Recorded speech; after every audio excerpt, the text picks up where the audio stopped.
Ipinamalas naman ng mga sikat na vlogger ang kanilang talento sa sports sa isinagawang basketball game na Influencers All-Stars 2024. Silipin natin dyan sa ulat ni Noel Talakay. Nagsama-sama ang 50 mga vlogger sa bansa para makiisa sa kauna-unahang motivated basketball game na tinawag nilang Influencer All-Stars 2024.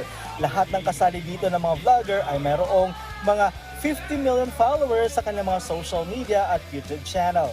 Layo nito na maisulong ang kanilang advokasya na himukin ang mga kabataan sa bansa na maging into sports para makaiwas sa mga masasamang gawain at di na dumagdag pa sa problema ng lipunan.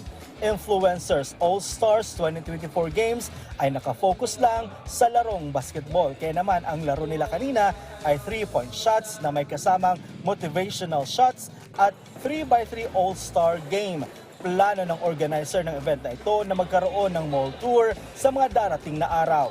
Yun yung gusto kong i-amplify using celebrities para mas makita ng mga tao yung advokasya na kapag nasa healthy lifestyle, kaiba yung mindset mo.